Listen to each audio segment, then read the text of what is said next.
Alors, on va parler du complot.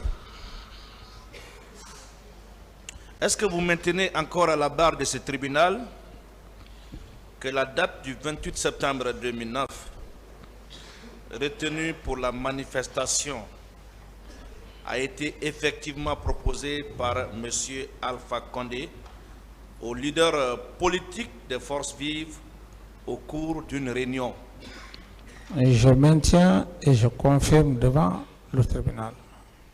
Est-ce que vous ne trouvez pas curieux que M. Alpha Condé, qui a proposé cette date, quitte curieusement Conakry la veille sans informer ses amis leaders?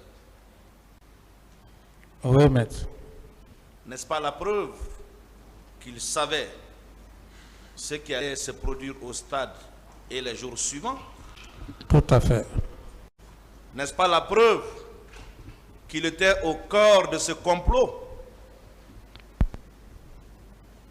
N'est-ce pas? Tout à fait, maître. Mon capitaine,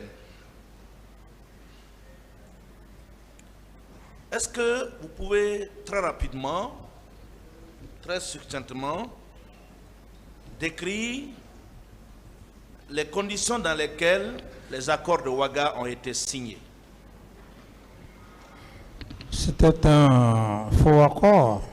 Un faux accord. Le fameux accord. Un faux accord, il fallait juste me berner et puis berner le peuple de Guinée, c'est tout. Très bien.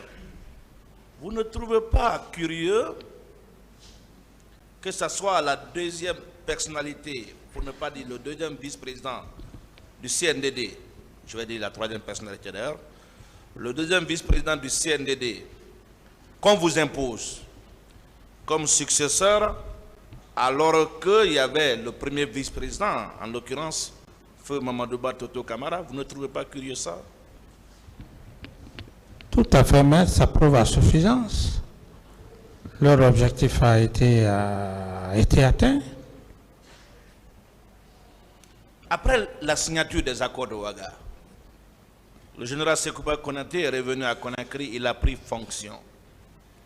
Est-ce que vous pouvez confirmer ici, à la barre de ce tribunal, que le général Sekouba Konaté, dans l'exercice de son pouvoir, nourrissait une haine contre vous et qui vous a fait assez de mal? Oui, une haine viscérale. Une haine viscérale. Et pourquoi je le dis? Parce que cet accord de Ouaga que vous êtes en train de faire allusion, maître, Oui. si je dis que ça a été un faux accord... D'autres questions? Mon capitaine, selon cet accord-là, vous devriez rester président et lui devenir président par intérim. Pendant que vous étiez président par intérim résident à Ouaga, est-ce qu'on vous versait votre budget de souveraineté? C'est ce qui me revient à dire que c'était un faux accord. Président par intérim, moi je suis le président titulaire, mais rien n'a été fait. Parce qu'il avait que le président par le nom. Mais que pas de nom.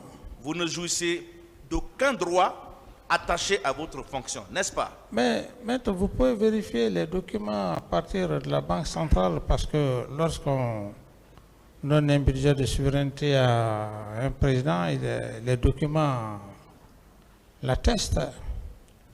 Est-ce que vous pouvez confirmer aussi à la barre de ce tribunal qu'en plus du fait qu'il vous a coupé de tous les droits qui s'attachaient à votre fonction, beaucoup de vos proches ont aussi payé cher? Et c'est la preuve. Est-ce que vous méritez ce traitement, mon capitaine? Bon, ça n'arrive qu'aux êtres vivants. Ici, à la barre de ce tribunal, M. Aboubakar Diakité, alias Toumba, a fait une déclaration que je vais relire et vous faire réagir.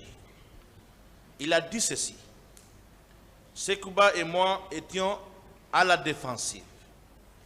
Les hommes de Sekouba étaient dans les quartiers et plus armés que les hommes du régiment. Car ces hommes n'étaient pas contents du fait qu'il n'a pas pris le pouvoir. Qu'en pensez-vous? Mais ce que M. Toumba a dit, c'est clair, il n'y a plus de commentaires. Donc, il lorgnait votre poste parce qu'on le poussait à récupérer, n'est-ce pas? C'est ça, maître, parce qu'il y a des faits qu'on ne peut pas commenter. Donc, ce qu'il a dit, pour toute personne réfléchie peut comprendre ce que ça veut dire. Avec tout ça, est-ce que vous êtes d'accord avec moi que le général Sekouba Konaté avait une influence potentielle dans l'exercice de votre pouvoir?